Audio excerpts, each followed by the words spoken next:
اللہ وبرکاتہ۔ دیکھیں جی، بات یہ ہے، بھائی بیٹھے ہوئے ہیں سامنے، اللہ تعالیٰ آپ سب کو برکت دے۔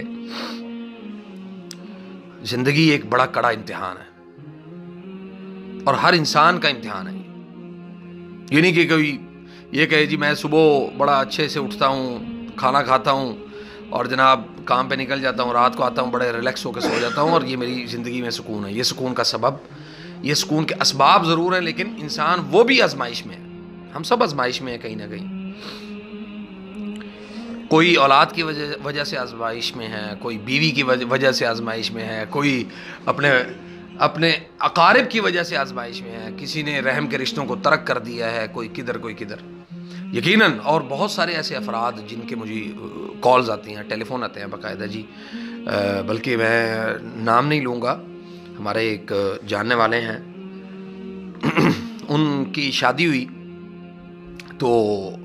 ان کے والدین نے جو ہے وہ لڑکی کے والدین نے تقریباً 50 لاکھ روپیہ جو ہے وہ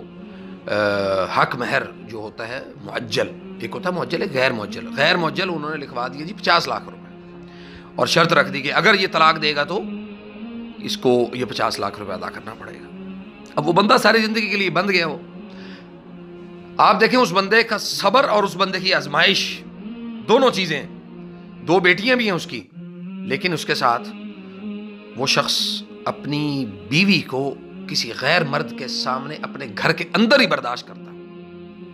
اپنی ہی بیوی کو، اور اس کی بیوی دھڑلے کے ساتھ کہتی ہے دے طلاق، دے طلاق۔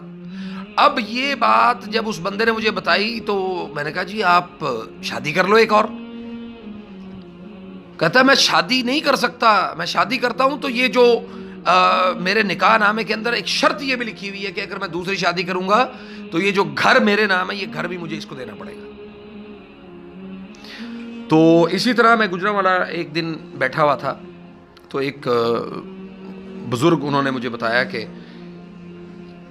ہم بڑے مجبور ہیں جی، ہم نے اپنے بیٹے کی شادی کر دی، تقریباً شادی کے لیے ہم نے سارے معاملات طے کر دیے ہیں۔ اب لڑکی والے جو ہیں وہ اپنی سیکیورٹی کے لیے وہ یہ رکھ رہے ہیں جی 10 لاکھ روپے آپ غیر معجل حق مہر بھی لکھیں گے تو ہم بچی کا نکاح کریں گے۔ اب جو والد ہے وہ بیٹے کی وجہ سے مجبور ہے۔ ہوتا یہ ہے کہ وہ کہتے ہیں کہ یہ ایسی چھپکلی ہے کہ اس کو ہم نگلتے ہیں تو مرتے ہیں، چھوڑتے ہیں تو مرتے ہیں۔ جب انسان کی زندگی کے اندر شرائط اور رشتوں کو چلانے کے لیے شرائط آ جائیں، یہ شرط ہے جی آپ کے ساتھ چلنے کی، یہ شرط ہے جی میں تب آپ کے ساتھ چلوں گا یا چلوں گی، تو پھر وہ رشتے نہیں رہتے، ان کے اندر احساس ختم ہو جاتا ہے، پھر وہ شرائط ہی رہتی ہیں جن شرائط کی بنیاد پہ آپ کو، یعنی ایک ایگریمنٹ ہے، اس ایگریمنٹ کی بنیاد پہ آپ رشتہ چلا رہے ہیں، آپ کے اندر احساس والی، محبت والی اور ایک دوسرے کے ساتھ جو سکون کے ساتھ زندگی گزارنے کا جو ایک تصور تھا وہ تو ختم ہو گیا۔ کیوں ملک صاحب؟ اس میں کوئی شک ہے اس بات میں؟ حقیقت یہ ہے کہ جتنے خاندان یا گھر یا فیملیاں تباہی ہوئی ان کی، اس کی وجہ یہ بنی کہ پہلے تھوڑے بہت معاملات خراب ہوئے، پھر ان معاملات کے اندر وہ سٹیپ بائی سٹیپ جب آپ کسی بھی ایک چیز کو، یعنی وہ پنجابی میں کہتے ہیں نا کہ کروڑی، وہ یعنی چاولوں کی کروڑی ہوتی ہے، اس کو آپ نکالنا شروع کر دیں گے نا تو پھر سمجھ لیں کہ رشتوں میں مٹھاس ختم ہو جائے گی، محبتیں ختم ہو جائیں گی۔ اور دوسری بات کہ جن خاندانوں میں یا جن جگہوں پر تحفظات ہیں وہاں پہ رشتے چلتے ہی نہیں جی۔ مجھے آپ سے یہ تحفظ ہے، مجھے آپ سے یہ تحفظ ہے، آپ اگر اپنے تحفظات بیان کرنے شروع کر دیں گے تو بھی آپ کا خاندان جو ہے نا وہ برباد ہو جائے گا، آپ کے فیملی سسٹم، آپ کا خاندانی نظام تباہ و برباد ہو جائے گا۔ سبحان اللہ، ہمارا جو معاشرہ ہے وہ بہت ہی غلط انداز میں جو ہے نا وہ اس کی تربیت کی جا رہی ہے اور لوگوں کو یہ بتایا اور سکھایا جا رہا ہے۔ خاص طور پہ یہ جو ہمارے آج کل ڈرامے آ گئے اور پرانے دور میں، پرانے وقتوں میں عورتیں جو ہے نا وہ اپنے خامدوں کے لیے، اپنے ان کے لیے سر کے تاج کے لیے جو ہے نا وہ دعائیں کیا کرتی تھی کہ یا اللہ ان کو رزق وسیع عطا فرما۔ آج کل جو ہے نا وہ بیویاں جو ہے نا وہ یہ کہتی ہیں کہ یا اللہ انہاں دیں جنہ صبح تو لے کے شام تک کھان، دوسری جگہ انہاں کو روی نہ، تیسری جگہ، یعنی غنا جو دل کا ہے نا، یہ اصل میں یہ حسد ہے کسی عورت کا کسی دوسری عورت کے لیے، یہ حسد ہے۔ اور یہاں پہ بڑی واضح اور سیدھی سی بات ہے کہ یہاں پہ ہمارے معاشرے میں عورتوں کی تربیت ان ڈراموں نے اتنی زیادہ مطلب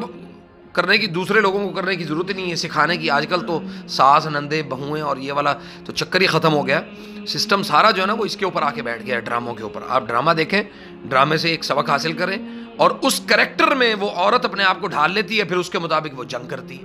اس کے مطابق وہ اپنی زندگی گزارنے کی کوشش کرتی ہے، اور اسی کو امپلیمنٹ کرتی ہے اپنے خامند کے اوپر، اسی کو امپلیمنٹ کرتی ہے اپنی فیملی کے سسٹم کے اوپر۔ تو جب یہ ساری چیزیں اس طرح سے ہونے شروع ہو جائیں گی تو کوئی بھی گھرانہ، بھلے بڑے بڑے دیندار گھرانے تباہی کا شکار ہوئے ہیں، اور بڑے بڑے سمجھدار لوگوں کے گھروں میں اس وجہ سے تباہی ہوئی ہے۔ اب اچھا، ایک اور بڑا مزیدار ہے موضوع کہ معاشرہ ہمارا جو ہے وہ کس چیز کو زیادہ پسند کرتا ہے۔ ہر غیر فطری امر کو معاشرے میں پروموٹ کیا جائے گا، ہر غیر فطری جو عمل ہے،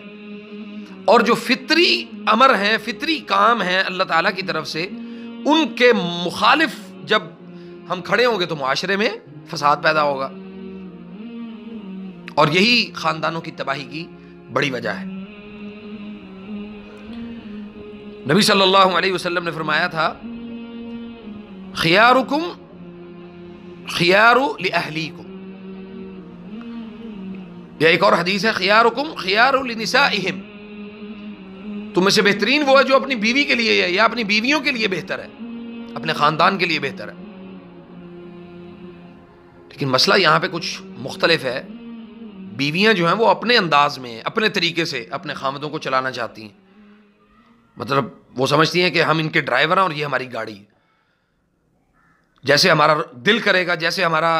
من کرے گا، ہم ویسے ان کو اس کا رخ موڑیں گے، اور یہ ہمارا خامد جو ہے وہ ہماری بات کو اسی طرح تسلیم کرے جس طرح ہم چاہتے ہیں۔ حالانکہ یہ حدیث عورتوں کے لیے نہیں، یہ حدیث مردوں کے لیے، خیارکم خیار لأہلیکم، تم میں سے بہترین وہ ہے جو اپنے اہل کے لیے، اپنے گھر والوں کے لیے بہتر ہے۔ اب گھر والوں کے لیے بہتری کی جو وجوہات ہیں یا جو چیزیں ہیں وہ کون کون سی ہیں؟ کہ آپ رزق حلال کماتے ہیں، آپ گھر سے باہر نکلتے ہیں، محنت کرتے ہیں، محنت کر کے کچھ چار آنے، کوئی روٹی روزی کر کے لا کے اپنے بیوی بچوں کے منہ میں نوالا ڈالتے ہیں، ان کو چھت فراہم کرتے ہیں، ان کو لباس فراہم کرتے ہیں، ان کو نان و نفقہ ادا کرتے ہیں ان کا۔ تو جب یہ ساری چیزیں ایک مرد اپنے کندھے کے اوپر یہ سارا بوجھ رکھ کے اللہ کی طرف سے دی گئی ایک ذمہ داری کو وہ بأحسن طریقے سے ادا کر رہا ہے، تو اس کے اپنے بھی کچھ حقوق ہیں، اس کو خود کے لیے بھی جینے کے لیے جو ہے نا اس کو اللہ تعالیٰ نے اجازت دی ہوئی ہے اسے، اور یہ اللہ تعالیٰ نے اجازت دی ہے اسے کہ وہ ایک شادی کرے، وہ 2 کرے، وہ 3 کرے، وہ 4 کرے۔ لیکن یہاں پہ یہ حق عورتوں نے اپنے ذمہ لے لیا کہ نہیں جی میری مرضی ہوگی، دوسری کرے گا تو میری مرضی سے کرے گا، تیسری کرے گا تو میری مرضی سے کرے گا۔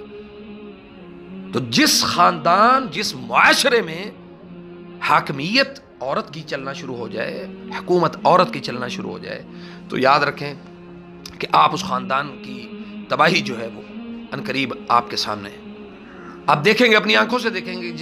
جن گھروں میں، جن خاندانوں میں عورت کی حکمرانی ہوئی ہے وہ خاندان تباہ ہو گئے۔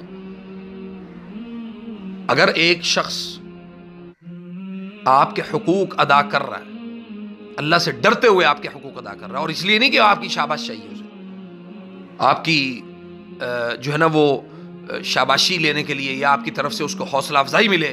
کہ بھی ہاں جی جو آپ کر رہے ہیں وہ کوئی نہیں کر رہا، اس لیے نہیں، اس لیے کہ اللہ تعالیٰ سے اجر لینا ہے، نبی صلی اللہ علیہ وسلم نے فرمایا کہ اپنے اہل کے منہ میں ایک نوالا ڈالنا، نوالا صرف، آپ تو کئی روٹیاں لا کے ڈال دیتے ہیں اپنی بیوی کے اور اپنے بچوں کے منہ میں، اپنے اہل کے منہ میں ایک نوالا ڈالنا یہ بھی صدقہ ہے اور بہترین صدقہ ہے۔ سبحان اللہ، بات پھر وہیں آ کے کھڑی ہو جاتی ہے کہ ہماری تربیت، ہماری بچیوں کی، ہماری فیملیوں کی، ہمارے خاندانوں کی اس بات کے اوپر تربیت ہی نہیں ہے کہ آپ نے ایک خاندانی نظام کو آپ نے کس طرح سے ٹیکل کرنا ہے، کس طرح سے چلانا ہے آپ نے۔ اور اگر آپ کو یہ بات سمجھ آ جائے کہ ہاں جی میرے اوپر میری ذمہ داری ہے، میرے خاوند کی جو ذمہ داریاں وہ اپنے طریقے سے ادا کر رہا ہے، میں اپنی ذمہ داریاں اپنے طریقے سے ادا کر رہی ہوں، تو کبھی بھی خاندانوں میں، فیملیوں میں لڑائی جھگڑا پیدا ہی نہ ہو۔ اور بیوی کو فیصلہ کرنے کا حق اللہ نے دیا ہی نہیں، اللہ نے اس کو مشورہ، اس کے ساتھ مشورہ کرنے کا حق جو ہے نا وہ ضرور مرد کو دیا ہے کہ وہ اپنی اہل کے ساتھ مشورہ کرے۔ اور یہ مشورہ کرنا یہ کوئی معیوب نہیں ہے، کوئی عیب کی بات نہیں ہے، اس سے محبت بڑھتی ہے۔ میاں بیوی کے درمیان محبت کا ایک پہلا اصول یہ ہے کہ وہ آپس میں کسی بھی معاملے کے اوپر مشورہ کرتے ہیں۔ وشاورہم فی الامر، آپ مشورہ کریں۔ فاذا عزمت فتوکل علی اللہ، پھر آپ بھروسہ کریں اللہ پر اور جو ہے نا وہ عزم کریں اور اللہ پہ بھروسہ کر لیں۔ تو جب آپ میاں بیوی ایک دوسرے کے ساتھ بڑے احسن طریقے سے مشورہ کر کے زندگی کو گزارتے ہیں تو اس میں فیصلہ خاوند کا تسلیم کیا جاتا ہے، اس کو یہ کہا جاتا ہے کہ ہاں جی میں مشورہ دیتی ہوں، آپ فیصلہ کریں۔ فیصلے کا حق مرد کو جب دیا جائے گا تو اللہ تعالیٰ بھی دیتا ہے، اور کس شرط پہ دیتا ہے یہ بھی سن لیں آج۔ قرآن میں اللہ تعالیٰ نے فرمایا ایک اصول ہے بڑا خوبصورت، شیخ محمد مزیان کا میں نے اگلے دن ان کا یہ ایک لیکچر سنا تو بڑی خوبصورت انداز میں، بڑی آسان انداز میں انہوں نے سمجھا دیا کہ جو حاکم ہوتا ہے وہ فیصلہ کرتا ہے، حاکم ہوتا ہے وہ خرچ کرتا ہے، حاکم ہوتا ہے وہ لیڈ کرتا ہے، قائد ہوتا ہے۔ جب اس کے پیچھے رعایا جو چلنے والی ہے اس میں سے فیصلے آنا شروع ہو جائیں تو وہ رعایا اور حکومت کا نظام، سسٹم آٹومیٹک ختم ہو جائے گا۔ اللہ تعالیٰ قرآن کریم میں ارشاد فرماتے ہیں کہ الرجال قوامون علی النساء بما فضل اللہ به بعضهم علی بعض، یہاں تک تو ہم نے سمجھ لیا کہ الرجال قوامون علی النساء، کہ مرد جو ہیں وہ عورتوں کے اوپر قوام ہیں، حاکم ہیں، فیصلہ ساز ہیں، فیصلہ کرنے کی قوت اللہ نے مردوں کو دی۔ کیوں دی ہے؟ بما فضل اللہ، اب جسے اللہ چاہے بعض کو بعض کے اوپر فضیلت دے دے۔ اچھا، یہاں پہ نہ مرد کو اختیار تھا نہ عورت کو اختیار تھا کہ وہ ایک دوسرے کے فیصلوں کے اوپر، یا ایک دوسرے کو خود سے کسی نے فضیلت نہیں دی، یعنی مرد نے اپنے آپ کو عورت کے اوپر فضیلت خود سے نہیں دی۔ جو یہ کہا جاتا ہے ہمارے معاشرے میں، جی ہمارا لبرل سوسائٹی جو ہے نا وہ اس بات کو بڑی گہرائی کے ساتھ تسلیم کرتی ہے، جی عورت اور مرد برابر حقوق کے جو ہے نا وہ، یعنی ان کو برابر حقوق دیے جائیں۔ بھائی اللہ تعالیٰ نے جو حقوق دیے ہیں وہ آپ پیدا اپنی مرضی سے نہیں ہو سکتے، تو حقوق تو اللہ حقوق بھی جو ہے نا وہ آپ کو اپنی مرضی سے نہیں ملیں گے۔ جو ایک خالق ہے جس نے آپ کو بنایا، جس نے پیدا کیا، اس کو پتہ ہے کہ اس بندے کی، میرے بندے کی فطرت کیا ہے، اس کی سوچ، اس کے یعنی اس کی زندگی کن مراحل سے گزرے گی، کیا کیا ہوگا۔ اللہ تعالیٰ نے اس کے مطابق ترتیب بنا دی آپ کی۔ اب آپ اس ترتیب کو چھیڑیں گے تو مسائل ہوں گے، مسائل پیدا ہوں گے۔ تو اللہ تعالیٰ نے یہ کہا کہ بما فضل اللہ به بعضهم على بعض، بعض کو بعض پر اللہ تعالیٰ نے فضیلت کیوں دی؟ اس کی ریزن یہ ہے وَبِمَا أَنفَقُوا مِنْ أَمْوَالِهِمْ، کہ مرد اپنے اموال کو اپنے اہل کے اوپر خرچ کرتا ہے، اپنی بیوی کے اوپر خرچ کرتا ہے۔ اب آپ دیکھیں کوئی مرد لاکھوں روپیہ اس کی جیب میں آتا ہے، ہزاروں روپیہ اس کو ملتا ہے، کروڑوں روپے اس کا وہ کاروبار ہوتا ہے، اربوں روپے کے بزنس مین بھی اپنی ذات کے لیے زیادہ سے زیادہ، جو ایک بہت امیر کبیر انسان ہے نا جس کے پاس اللہ تعالیٰ نے ڈھیروں اموال دی ہیں، اس میں اور ایک مزدور طبقے کے آدمی کے اندر فرق صرف اتنا ہوگا کہ مزدور طبقے والا بھی اپنے لیے کھانے کا، اور ایک جو بہت امیر کبیر انسان ہے وہ بھی اپنے کھانے کے لیے صرف وہ کوشش کرے گا، باقی وہ سب کا سب اپنے اہل کے لیے جو ہے نا وہ جوڑ رہا ہوتا ہے۔ اپنی اولاد کے لیے جوڑ رہا ہے، اپنی بیوی کے لیے جوڑ رہا ہے، بیوی کے لیے کبھی سونا بنا کے لے کے آتا ہے، کبھی باہر سے کپڑے خریداری کرتا ہے، بچوں کے کپڑے خریدتا ہے، جوتے خریدتا ہے، جی میرے بچے جو ہے نا وہ سیف رہے، ان کے اوپر کسی قسم کی کوئی آزمائش نہ آئے، کوئی گرمی سردی نہ ہو۔ واللہ العظیم وہ عورتیں جن کے خامد اس دنیا سے جا چکے ہیں، جو فوت ہو چکے ہیں، ان کے جو بچے ہیں وہ آپ دیکھیں معاشرے میں کس طرح سے بھیک مانگتے پھرتے ہیں، رلتے پھرتے ہیں، ان کو کوئی سپورٹ کرنے والا نہیں ہے۔ آج آپ کے پاس یہ نعمتیں موجود ہیں، آپ کے پاس اس کی قدر نہیں ہے، اور جب یہ نعمتیں اللہ تعالیٰ چھین لیتا ہے، وہ چھینتا کیوں ہے؟ وہ اللہ تعالیٰ اسی وجہ سے چھینتا ہے کہ سبحان اللہ آپ کو اللہ تعالیٰ نے نعمتیں عطا کی، ان نعمتوں کی بنیاد اصل اللہ تعالیٰ کا فضل ہے۔ وہ اس لیے نہیں اللہ نے دی کہ بھئی ہاں جی یہ میرا خاص بندہ ہے، یہ اللہ کے فضل سے جو چیز ملتی ہے وہ اللہ کے فضل سے ملتی ہے، وہ آپ کے کسی بہت شکل و صورت کے یعنی آپ کی خوبصورتی کی وجہ سے آپ کو اللہ تعالیٰ عطا نہیں کرتا، آپ کا کوئی عمل اللہ کو پسند آتا ہے۔ پھر جب اللہ چھینتا ہے تب بھی اللہ تعالیٰ کو آپ کے اندر کوئی چیز بری نظر آتی ہے تو اللہ وہ نعمت آپ سے چھین لیتا ہے۔ تو ایسے مواقع کے اوپر اللہ تعالیٰ نے میاں بیوی کو خاص طور پہ اور عمومی طور پہ ہر ایک کو اللہ تعالیٰ نے یہ حکم دیا ہے وَإِمَّا يَنزَغَنَّكَ مِنَ الشَّيْطَانِ نَزْغٌ فَاسْتَعِذْ بِاللَّهِ، اور نزع جو ہے وہ شیاطین کی طرف سے۔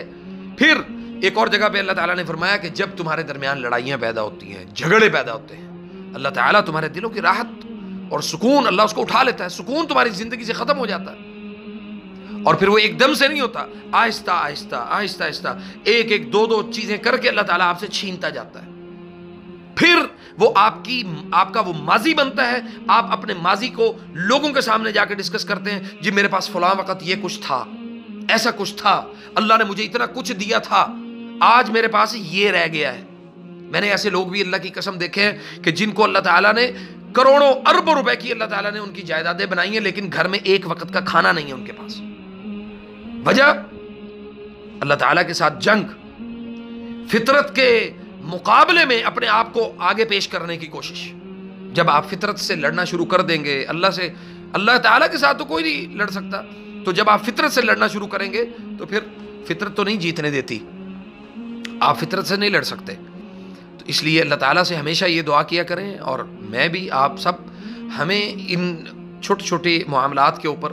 اپنے خاندانوں کو، اپنی فیملیوں کو، اپنے سسٹم کو اس فطرت کے مطابق چلانے کی اللہ تعالیٰ ہمیں توفیق عطا فرمائے۔ فجزاکم اللہ خیر۔ السلام علیکم ورحمۃ اللہ وبرکاتہ۔